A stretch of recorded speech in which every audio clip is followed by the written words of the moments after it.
तो आज का टॉपिक है जो हम शुरू करने वाले हैं वो है इंक्लाइन प्लेन पे। तो इसको समझने की कोशिश करेंगे। बहुत ही इजी टॉपिक है, कोई आपने परेशान नहीं होना इस टॉपिक से, कोई हमें जल्दबाजी नहीं करनी। हम स्टेप बाय स्टेप इसकी जो टर्मिनोलॉजी है उसको हम समझने की कोशिश करेंगे। देखिए, इंक्लाइन प्लेन, हमेशा एक बात याद रखिएगा, मैं आपको यहां से समझाने की कोशिश करता हूं कि एक सरफेस होता है, आपको पता है, ये देखें ये सरफेस होता है, ठीक है। अब ये सरफेस है, ये यहां पे नजर आ रहा है आपको, और ये मैंने क्या किया है, एक बीच में से वेक्टर ड्रॉ कर लिया है, या ऐसे रैंडमली लाइन मैंने लगा दी है। ये मेरे पास क्या है, हॉरिजॉन्टल कंपोनेंट, यानी कि ये मेरे पास हॉरिजॉन्टल सरफेस है। ये लाइन 1 समझिए आप, और इस लाइन को आप 2 समझे, या इस लाइन को 1 समझे, इसको 2 समझे, आप पे डिपेंड करता है। तो देखें, हॉरिजॉन्टल सरफेस जो है वो कुछ एंगल बना रहा है, कुछ एंगल बनेगा ना यहां से यहां तक का। ये देखिए, हॉरिजॉन्टल सरफेस पे कुछ एंगल बना, जिस एंगल को आप थीटा बोल रहे हैं, ठीक है। इस एंगल को, यानी कि इस हॉरिजॉन्टल सरफेस पे जो एंगल बन रहा है, इसके लिहाज से, इस लाइन के लिहाज से, तो वो आपके पास कहलाता है जी इंक्लाइन प्लेन। तो उसको इंग्लिश में मैंने कैसे लिखा है, the plane in which makes an angle theta. एक प्लेन है जो कि एक एंगल बनाएगा थीटा। वो एंगल कोई भी हो सकता है, अब कितना हो सकता है वो भी मैं आपको बताने वाला हूं। एमसीक्यूज वहां से आते हैं, मेडिकल्स की यूनिवर्सिटीज के या फिर इंजीनियरिंग की यूनिवर्सिटीज से। तो देखिए, विद द हॉरिजॉन्टल सरफेस, मैंने क्या कहा था, ये हॉरिजॉन्टल सरफेस है, और यहां से क्या कर रहा है, कुछ ना कुछ एंगल बन रहा है हॉरिजॉन्टल सरफेस से, ठीक है। उसको आप कहेंगे इंक्लाइन प्लेन। चलो, हमें इंक्लाइन प्लेन का तो समझ आया कि कुछ एंगल हॉरिजॉन्टल सरफेस से बन रहा हो, ऐसे प्लेन को आप इंक्लाइन प्लेन कहते हैं। हमने इंग्लिश में भी लिख लिया। लेकिन एक बात आपने याद रखनी है, ये क्वेश्चन पूछा भी जाता है, यहां पे आप इस पॉइंट को भी नोट कर लें। वो पॉइंट क्या होगा, वो पॉइंट ये होगा कि ये देखिए, जो एंगल है, ये एंगल है वो 0 डिग्री से क्या होगा, 0 डिग्री से बड़ा होगा क्या, वो एंगल थीटा जो कि हॉरिजॉन्टल सरफेस से बन रहा है, ठीक। अच्छा, और ये थीटा जो है वो हमेशा छोटा होगा 90 डिग्री से। ये आपने एक अपने पॉइंट जहन में रखनी है, ये आपने पॉइंट अपने जहन में बिठा लेना है कि इंक्लाइन प्लेन का जो एंगल होता है वो 0 से बड़ा होता है और 90 से छोटा होता है। तो एंगल जो बनेगा इंक्लाइन प्लेन का वो लेस देन 90 डिग्री बनेगा। ये आपने पॉइंट याद रखना है, ये पूछा जा सकता है एमसीक्यूज के तौर पे, यहां ऐसे आपसे जरूर सवाल किया जा सकता है। तो ये था इंक्लाइन प्लेन। बेसिकली हमने इसके लिहाज से हमने इसको समझने की कोशिश की है। हम आगे मूव करते हैं। अब इसमें हम क्या करते हैं, अब हम केस बना लेते हैं जी। इंक्लाइन प्लेन ये ले लिया मैंने, इंक्लाइन प्लेन, ये हॉरिजॉन्टल सरफेस है इसका। चले, मैं इसको लाइन 1 कह दूं, इसको लाइन 2 कह दूं, ठीक। यानी कि ये मेरे पास हॉरिजॉन्टल सरफेस है। हॉरिजॉन्टल सरफेस से क्या हो रहा है, एंगल थीटा बन रहा है। लेट सपोज ये आपके पास एंगल है वो, और ये एंगल थीटा है, और ये एंगल थीटा जो है वो 0 से बड़ा और 90 से कम, ठीक है। तब आप इंक्लाइन प्लेन कह सकते हैं। चले, पहली कंडीशन में मैंने क्या ले लिया है, when the body is at rest on an incline plane. तो क्या होगा, ये ब्लॉक है, ये रेस्ट में है। आपको याद है न्यूटन का फर्स्ट लॉ याद है। आपके पास कोई भी टेबल होता था, टेबल पे अगर आप कोई भी ब्लॉक या फिर बुक रख देते हैं तो क्या होती है, वो रेस्ट में पड़ी होती है। अब वो रेस्ट में क्यों होती है, सवाल ये पैदा होता है। वो रेस्ट में इस वजह से होती है कि इस बुक को एक जो फोर्स लग रही होगी वो वेट के सूरत में लग रही होगी डाउनवर्ड, और एक जो फोर्स लग रही होगी वो नॉर्मल रिएक्शन की सूरत में लग रही होगी अपवर्ड। और डाउनवर्ड और अपवर्ड फोर्सेस आपस में क्या कर देती हैं जी, कैंसिल कर देती हैं एक दूसरे को, कैंसिल आउट कर देती हैं एक दूसरे को। इस वजह से इस बॉडी को वो हिलने नहीं देती और रेस्ट में रखती हैं। अब इसको ही लेते हुए हम इस कॉन्सेप्ट पे आते हैं। देखिए इस कॉन्सेप्ट पे, अब ये बॉडी रेस्ट में है, तो आपके दिमाग में यही आ रहा होगा पहला कि सर यहाँ पे एक नॉर्मल रिएक्शन का भी कंपोनेंट बनाएंगे जिसको हम कहेंगे आर नॉर्मल रिएक्शन है, और आर होता है वेट के इक्वल। ठीक है, नॉर्मल रिएक्शन वेट के इक्वल होता है। जैसे मैंने यहाँ पे बताया ना कि बुक पड़ी है रेस्ट में, तो वेट उतना ही लग रहा है जितनी नॉर्मल रिएक्शन लग रही थी, नॉर्मल रिएक्शन की फोर्स लग रही थी। ठीक है, तो ये तो यहाँ पे मैं नहीं लिखता कि वेट के इक्वल होता है, वैसे बोला जाता है। ये आपने ये भी पॉइंट याद रखना है कि नॉर्मल रिएक्शन इक्वल होता है वेट, वेट इक्वल होता है टेंशन के, और टेंशन इक्वल होता है फोर्स के, और उसको आप mg ले रहे होते हैं। काफी न्यूमेरिकल्स में ये वाली टर्मिनोलॉजी यूज होती है, बच्चे क्या करते हैं, कंफ्यूज हो जाते हैं। ये याद रखना है, normal reaction weight tension force mg के इक्वल। ठीक है, चलो अब तीनों की यूनिट देखेंगे, तीनों चारों की यूनिट देखेंगे तो आपको वहां पे भी किलोग्राम मीटर पर सेकंड स्क्वायर ही यूनिट मिलेगा। ठीक है, अच्छा अब जाहिर सी बात है नॉर्मल रिएक्शन लग रहा है यहाँ पे, तो इसको एक फोर्स जो है वो अपोज कर रही होगी, या इसको रेस्ट में रखा है तो इसके अपोजिट भी एक फोर्स लग रही होगी जिसको आप क्या कहेंगे, वेट कहेंगे, और ये वो फोर्स है जो आपको वेट की सूरत में मिल रही है। ठीक है, चले ये बात भी सर समझ आ गई। अब देखें हमने क्या किया है, कंसीडर की है कोई भी बॉडी m मास के लिए। ठीक है, m मास के लिए, और वो रेस्ट में है। अब इस पे तीन जो है वो फोर्सेस अप्लाई होगी, एक इसका नॉर्मल रिएक्शन, एक इसका वेट, और तीसरी जो फोर्स है वो होगी फ्रिक्शनल फोर्स, वो होगी फ्रिक्शनल फोर्स।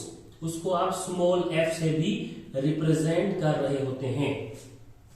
ठीक है, इसको आप स्मॉल f से भी रिप्रेजेंट कर रहे होते हैं फ्रिक्शन को। ये तीनों फोर्सेस जो हैं वो लग रही हैं एक रेस्ट बॉडी पे। तो देखें तो होगा ये कि यहां पे देखें ये फ्रिक्शन है, यहां पे नॉर्मल रिएक्शन है, और ये वेट है। तो वेट जो है बॉडी का वो एक एंगल बना रहा है थीटा, जो वेट है बॉडी का वो एक एंगल बना रहा है थीटा। लेकिन बात ये है कि ये जो थीटा है, ये जो थीटा है वो किसके साथ बना रहा है, इस नॉर्मल रिएक्शन के साथ बना रहा है, क्योंकि लिंक नॉर्मल रिएक्शन के साथ ही कर रहा है वेट।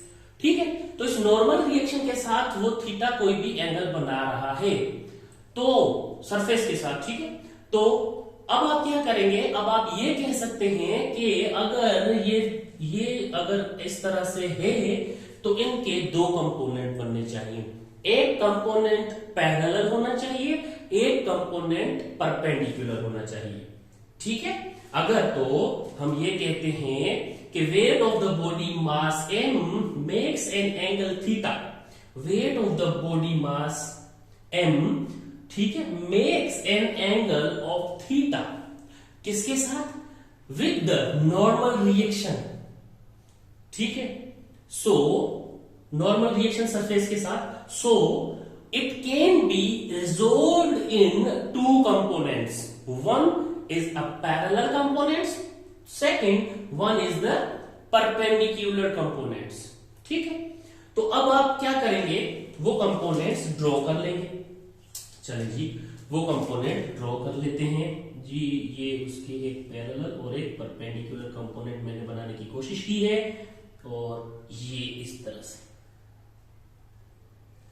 ठीक, ये इस तरह से। चलो अब ये एंगल कुछ थीटा एंगल बन रहा होगा, ये एंगल जो है वो थीटा एंगल है। अब मेरा लेक्चर आपने देखा है रिजोल्यूशन ऑफ वेक्टर, तो आप इसको रिजोल्व करना आराम से सीख चुके होंगे। या फिर मैं आपको ये थोड़ा सा बता देता हूं कि इस तरह से एक कंपोनेंट है आपके पास, ठीक है, ये एक्स एक्सिस है, ये वाई एक्सिस है, और दूसरा कंपोनेंट भी इसी तरह से है। इन दोनों में फर्क क्या है, देखिए यहां से ये एंगल थीटा बन रहा है, और इस कंपोनेंट में क्या हो रहा है, यहां से एंगल जो है वो थीटा बन रहा है। अब इसमें और इसमें फर्क क्या है ये मैं आपको बताता हूं। देखिए अगर तो ये हॉरिजॉन्टल सरफेस के साथ कोई भी एंगल बन रहा है थीटा, तो हमारे पास जो ये कंपोनेंट होता है वो ए वाई कंपोनेंट होता है और ये कंपोनेंट ए एक्स कंपोनेंट होता है। ठीक है, इसको इस तरह से आप रिजोल्व कर सकते हैं। लेकिन अगर ये थीटा वाई एक्सिस पे बन रहा है तो आपके पास ये कंपोनेंट ए वाई कहलाता है और ये वाला कंपोनेंट जो है वो ए एक्स कहलाता है। रिजोल्यूशन ऑफ अ वेक्टर इसी को ही कहते हैं। तो आपके पास ये कुछ इस तरह से होगा, ये ए वाई हो जाता है इस कंडीशन में और ये ए एक्स कंपोनेंट हो जाता है। इस हॉरिजॉन्टल सरफेस के साथ कोई भी एंगल बन रहा हो तो आपके पास ए एक्स ये वाला होता है और आपके पास y कंपोनेंट ये वाला बन जाता है। ठीक है, अब देखिए जिस तरफ एंगल गया है सरफेस के साथ वो आपका x कंपोनेंट है। यहां पे देखा आपने थीटा के सामने वाला क्या है, y कंपोनेंट है। ओके, थीटा के सामने वाला कंपोनेंट आपने y कंपोनेंट कंसीडर कर रहा है। तो मेरे समझाने का मतलब ये है, मेरे कहने का मतलब ये है कि जब आप यहां से देखेंगे, यहां से ये थीटा एंगल है तो इसके सामने वाला कंपोनेंट क्या होना चाहिए, इसके सामने वाला कंपोनेंट y कंपोनेंट होना चाहिए और उसके पास वाला कंपोनेंट x कंपोनेंट होना चाहिए। तो यहां पे आपके पास wx, अब ये x डायरेक्शन में, ये y डायरेक्शन में। ठीक है, और हमें ये पता लगा कि कोई भी बॉडी अगर रेस्ट में है तो इसमें 3 फोर्सेस लग रही हैं। आप कॉपी पे लिख लें ये वाली फोर्सेस। एक weight of the body, second one normal reaction of the surface, third one friction force या फ्रिक्शनल फोर्स। ये 3 फोर्सेस लग रही हैं और वेट और नॉर्मल रिएक्शन जब आपस में कोई एंगल बना रहे हैं तब क्या हो रहा है, इसको आप रिजोल्व कर रहे हैं 2 कंपोनेंट्स में, एक उसके परपेंडिकुलर कंपोनेंट्स में, एक उसके पैरेलल कंपोनेंट्स में। यहां तक आपको क्लियर होना चाहिए बात। ये बहुत ही इजी करके मैंने आपको एक्सप्लेन कर दिया है। अब हम बात कर लेते हैं when the body at rest. ठीक है, अब जब बॉडी एट रेस्ट होगा तब क्या होगा, जब बॉडी किसमें होगी, रेस्ट में होगी, तो आपके पास होगा ये द सम ऑफ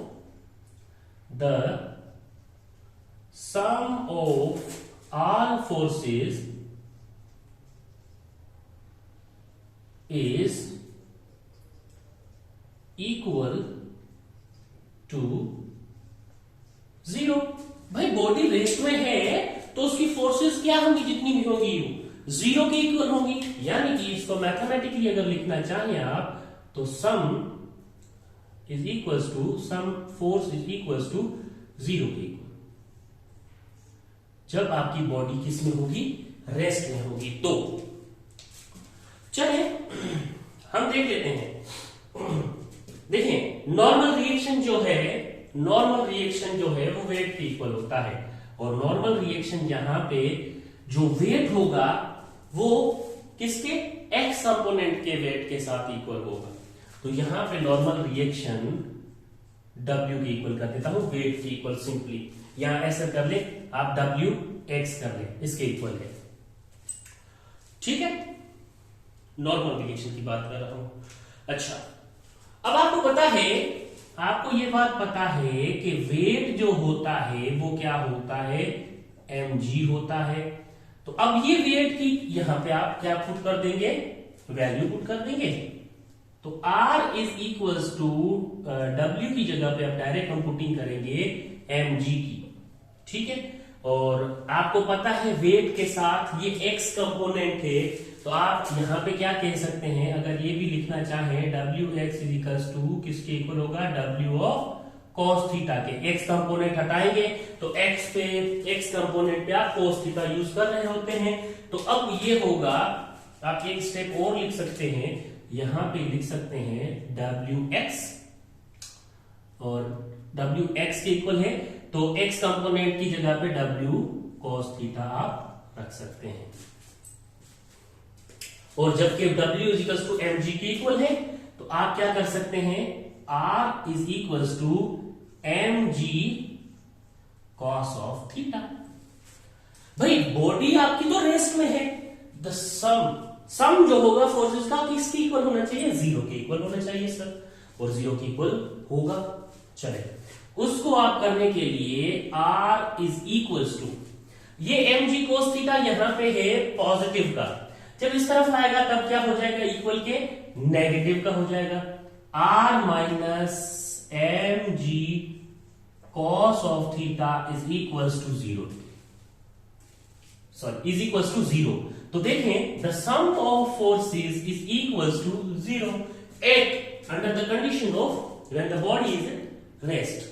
ठीक है, अच्छा अब इसको आप इस तरह से भी लिख सकते थे कि r minus W cos theta, फिर आप w को एक्सपेंड कर दें, तो आपके पास जो नॉर्मल रिएक्शन आएगा वो ये आएगा, इसको नोट कर लीजिए।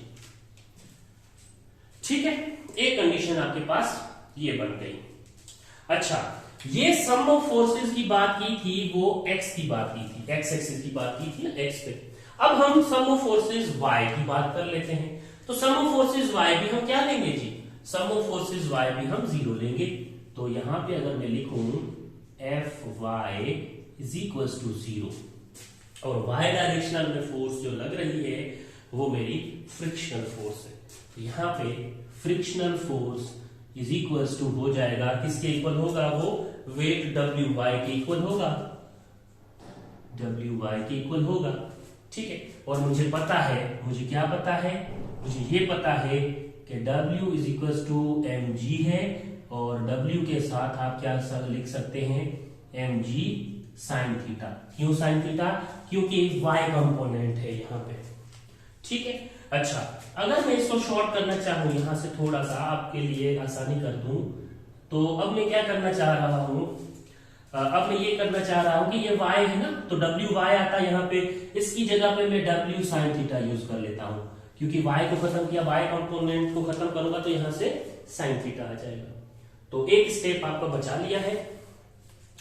तो अब इसको मैं इस तरफ लेके आ जाता हूं, तो क्योंकि इक्वल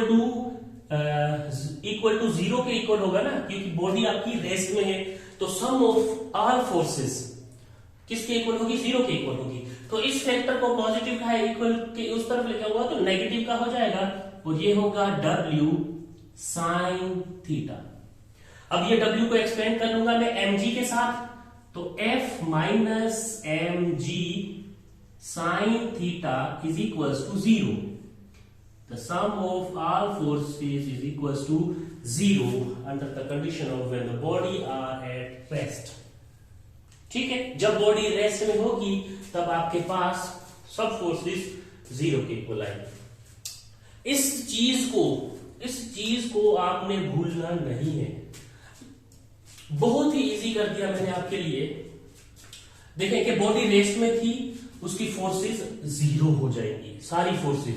अब सारी फोर्सेस से ये मतलब था कि उसकी एक्स एक्सिस पे फोर्सेस कितनी लग रही है, वाई एक्सिस पे कितनी लग रही है, क्योंकि इंक्लाइन प्लेन है ना भाई, एक्स पे भी होगी, वाई पे भी कोई फोर्स होगी। लेकिन जब बॉडी आपकी रेस्ट में है, जब बॉडी रेस्ट में होगी, इसका मतलब ये होगा कि कोई फोर्स वहां पे लग तो नहीं रही, एक्स पे भी 0 लेनी है, वाई पे भी 0 लेनी है। ठीक है, तो एक्स पे और वाई पे जब आपने 0 लिया तो आपके पास दो फॉर्मूलाज आए, ये और ये। इस फॉर्मूलाज को आपने कॉपी पे हाईलाइट कर ले। इस फॉर्मूलाज पे काफी क्वेश्चन बनते हैं, वो क्वेश्चन भी हम सॉल्व करेंगे एक्सरसाइज में। आप इतना सा नोट करें। अब आते हैं हम एक और कंडीशन पे, जिसमें हम कहेंगे कि when the body is slide down on the incline plane, कि स्लाइड डाउन हो रही हो तो हम क्या करेंगे। जल्दी से इसको स्क्रीनशॉट ले, नोट करें। ठीक है, तो इसको लेके आपने कंफ्यूज नहीं होना। ठीक है, अब देखें हुआ क्या है। अब देखिए ये मैं एम डब्ल्यू साइन थीटा को इस तरफ लेके आया ना, तो ये सम इक्वल टू 0 के हो गया। अब आपकी बुक में शायद ये वाला फॉर्मूला गिवन हो, अगर इस W की वैल्यू पुट करेंगे तो ये वाला फॉर्मूला बनेगा। ये mg है, ठीक है। अगर मैं इसको इस तरफ लेके आ जाऊं, ये cos थीटा को इस तरफ लेके आ जाऊं, तो यहां से मैं क्या करूंगा, इसको इस तरफ लेके आऊं तो ये हो जाएगा minus W cos theta is equals to 0। अब आपकी बुक में क्या पता ये वाला फॉर्मूला लिखा हो, लेकिन अगर मैं W की वैल्यू पुट करूंगा तो क्या होगा, r minus mg cos theta. ये दोनों फॉर्मूला वैलिड है। तो आपने रेस्ट के लिए ये सारी कंडीशंस याद रखनी है। ठीक है, उम्मीद है आपने स्क्रीनशॉट ले लिया होगा। तो इसको हम कर देते हैं रेस। अब हम बात करते हैं कि यहाँ पे ये पहली कंडीशन तो हमने पढ़ी कि रेस्ट थी। अब सेकेंड कंडीशन हम ये पढ़ेंगे, सेकेंड कंडीशन हम ये पढ़ने लगे हैं कि when the body is slides down, ठीक है, ऑन इंक्लाइन प्लेन। अब बॉडी क्या हो रही है, स्लाइड्स डाउन हो रही है। तो बच्चों देखें, यहां पे ये वाली फोर्स जो लग रही है इस डायरेक्शन में वो WY sin थीटा है। तो यहां पे मैं थोड़ी सी ये आपको समझाने के लिए यहां पे डायरेक्ट में ये लिख देता हूं कि ये जो है वो WY is equals to W sin theta है। ठीक है, ये देख लूं, नजर आ रहा है जी, थोड़ा बहुत आ रहा है। चलो इसको बड़ा करके हम लिख लेते हैं, कोई इश्यू नहीं है। हम इसको थोड़ा बड़ा करके लिख लेते हैं, WY is equals to W sin theta. ठीक है, अब देखें, हम करने ये लगे हैं, अब हमारी बॉडी जो है वो स्लाइड्स डाउन हो रही है, मतलब बॉडी जो है वो रेस्ट में नहीं है, स्लाइड करके नीचे की तरफ आ रही है। ठीक है, आपको एक बात में एग्जांपल देके समझाऊं, ये ब्लॉक है, मेरा एक स्टूडेंट आके इस तरफ एक फोर्स लगाता है, दूसरा स्टूडेंट आके भी इसी तरफ फोर्स लगाता है, तो आप इस फोर्स को कैसे कैलकुलेट करेंगे? आप इस फोर्स को कैलकुलेट करेंगे, F net force is equals to F1 plus F2। Force 1 और फोर्स 2 को ऐड कर देंगे आप, क्योंकि सेम डायरेक्शन में लग रही है। अगर मैं ले लेता एक ब्लॉक और मेरा एक स्टूडेंट आके इस तरफ फोर्स लगाता और मेरा दूसरा स्टूडेंट आके इस तरफ फोर्स लगाता, तो ये वाली नेट फोर्स कैसे निकलती है आपकी, F नेट कैसे निकालते आप? तो आप ये करते कि ज्यादा वाली फोर्स से कम वाली को माइनस कर देते हैं। ठीक है, या कम, ये ज्यादा हो सकती है, ये ज्यादा हो सकती है, जो भी ज्यादा होगी उससे आप उसको माइनस कर देंगे। तो ये एक एग्जांपल देके मैं ये समझाना चाह रहा हूं आपको कि जब आप देखेंगे कि आपकी बॉडी जो है वो स्लाइड कर रही है डाउनवर्ड, तो जब बॉडी स्लाइड करेगी डाउनवर्ड तो पहले आपके दिमाग में एक चीज आनी चाहिए, वो चीज ये थी कि यहां पे क्या होगा, ऑल द नेट फोर्स, या ऐसे कर लें, the net force is equals to, अब देखो नेट फोर्स जो है या F नेट जो है वो किसके इक्वल होगी? देखिए, ये और ये फ्रिक्शन आपको क्या नजर आ रहे हैं, ये वाली फोर्स ये डाउन हो रही है ना इस तरफ, तो इस तरफ वाली फोर्स कौन सी है, WY वाली फोर्स है, और इस तरफ वाला जो उसको अपोज कर रहा है उसके अपोजिट भी एक फोर्स लग रही है, वो कौन सी फोर्स है बच्चों, वो फ्रिक्शन फोर्स है। तो बच्चों जो नेट फोर्स एक्ट कर रही होगी ना, the net force acting on a body is, देखें नेट फोर्स जो होगी उसको मैं रिप्रेजेंट कर लेता हूं F। ठीक है, ये देखें, ये है WY। अब जाहिर सी बात है भाई, ये WY है, जब ज्यादा ये वाली फोर्स है तो ही तो ब्लॉक नीचे की तरफ स्लाइड डाउन कर रहा है ना? सोचने वाली बात है। अगर फ्रिक्शन ज्यादा होती तो क्या होता जी, फिर इस तरफ मूव कर लेता है ना, लेकिन ऐसे हो नहीं रहा। हम कह रहे हैं कि स्लाइड डाउन हो रही है तो WY आपका जो है कंपोनेंट वो ज्यादा है, वेट जो है वो ज्यादा है, तो फ्रिक्शन क्या होगी उसमें से माइनस हो जाएगी। जैसे हमने कुछ देर पहले ही एक एग्जांपल लिया था वैसे ही। बस अब आपने करना कुछ नहीं है, आपने इतना करना है कि WY आपको पता है किसके इक्वल होता है, WY is equal to W of sine theta. ठीक है बच्चों, देखिए F equal to W sine theta minus ये वाली फ्रिक्शन फोर्स। देखें, अब हमें पता है कि वी नो दैट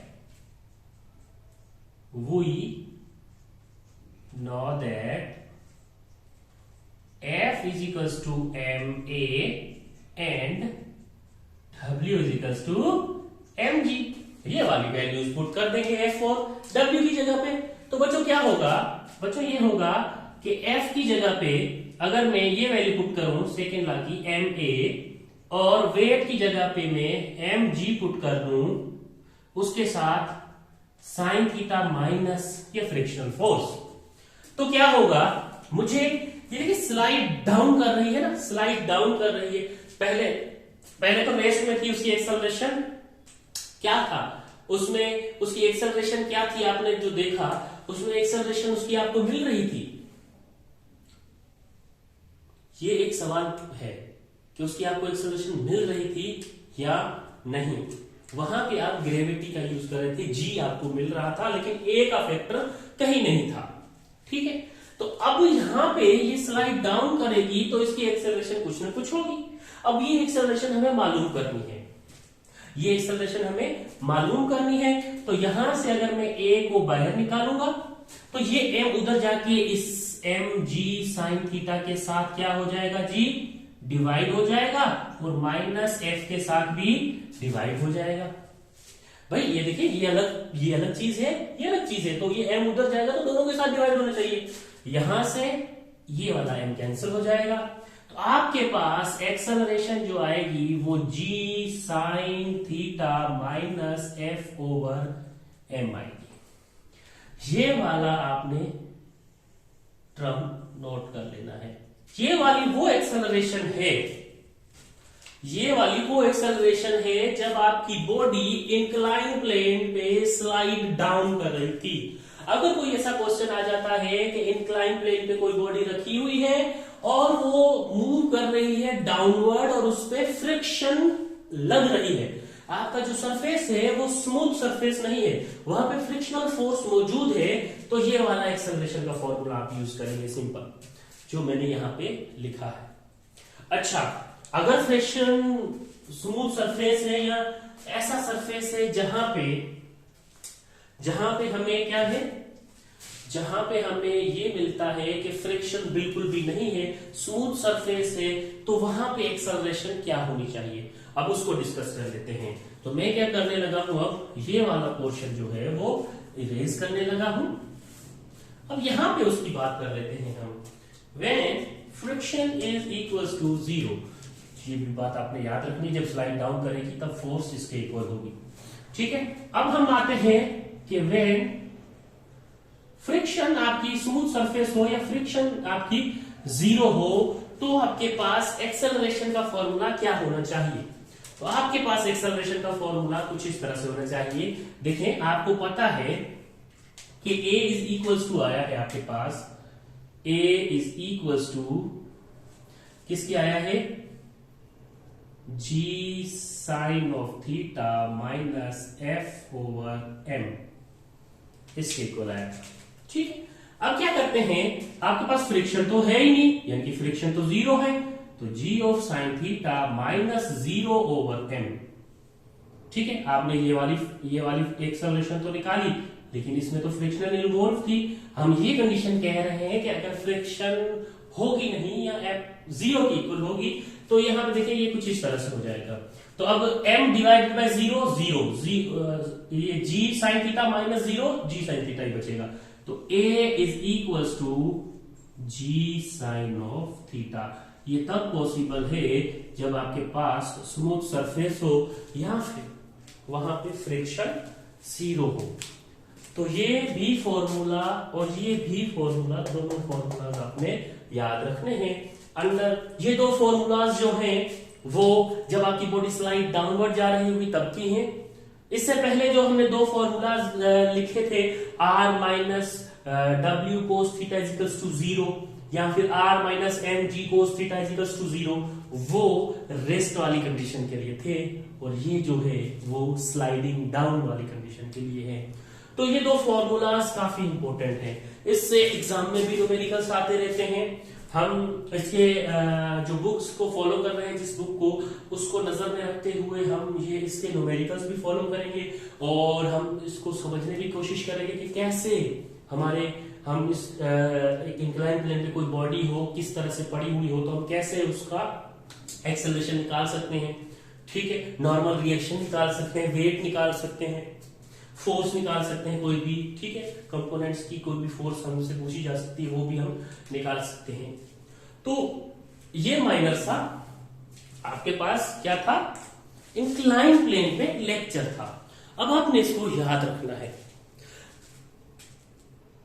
अच्छा, इसका अगर मैक्सिमम मिनिमम की बात कर लेते हैं हम लेक्चर खत्म करने से पहले, तो क्या होगा, देखिए बच्चों, देखिए इस फॉर्मूले को, अगर तो आपके पास फ्रैक्शनलनेस कोई भी सरफेस है, यहाँ पे फ्रैक्शन 0 होती है। अब मैं इस फॉर्मूले को देखूं कि इस तरह से क्वेश्चन पूछे जाते हैं आपके एमबीबीएस के टेस्ट में, इंजीनियरिंग के टेस्ट में, नीट के टेस्ट में, ठीक है, ये क्वेश्चन जरूर पूछे जाते हैं। क्या क्वेश्चन होते हैं उनके, कि अगर कोई भी बॉडी इंक्लाइन प्लेन पे मौजूद है, वो थीटा 90 डिग्री बना रही है हॉरिजॉन्टल सरफेस के साथ, तो बताएं उसमें एक्सेलरेशन कितनी होगी उस इंक्लाइन प्लेन पे उस बॉडी की। तो आपने सिंपल ये वाला फॉर्मूला याद रखना है कि if theta is equals to 90 degree when the body is sliding down और आपसे एक्सेलरेशन पूछी जाए, तो आपने क्या करना है, a is equals to G sine theta. अब a is equals to g की वैल्यू क्या होती है आपको पता है, g होती है 9.8 मीटर पर सेकेंड स्क्वायर। तो अब g की जगह पे लिखेंगे 9.8 मीटर पर सेकेंड स्क्वायर, और साइन थीटा कितना दिया है, 90 डिग्री। और बच्चों आपको पता है कि साइन 90 जो होता है वो 1 के इक्वल होता है, तो a is equals to 9.8 into 1, तो a is equals to 9.8 metre per second square, यानी कि जो एक्सेलरेशन होगी उस बॉडी की वो कितनी होगी, 9.8 मीटर पर सेकेंड की स्क्वायर की एक्सेलरेशन के साथ वो जो बॉक्स है, वो जो बॉडी है, वो जो ब्लॉक है, वो स्लाइड करेगा इस एक्सेलरेशन के साथ। तो सिर्फ एंगल गिवन होगा, आपसे एक्सेलरेशन पूछी जाएगी। स्टूडेंट्स आपने कंफ्यूज नहीं होना। अगर फ्रैक्शन लेस वाले सरफेस की बात कर रहे हैं, तो फ्रैक्शन की बात कर रहे हो, तो आपने ये वाली टर्म जरूर नजर में रखनी है, ठीक है। अच्छा, अगर मैं कहता वो कौन सी कंडीशन होती कि आपकी बॉडी स्लाइड डाउन कर रही है लेकिन उसकी एक्सेलरेशन 0 के इक्वल आ जाती, तो आप झट से कहते हैं कि सर पैरेलल कंडीशन में, या फिर sir if theta is equals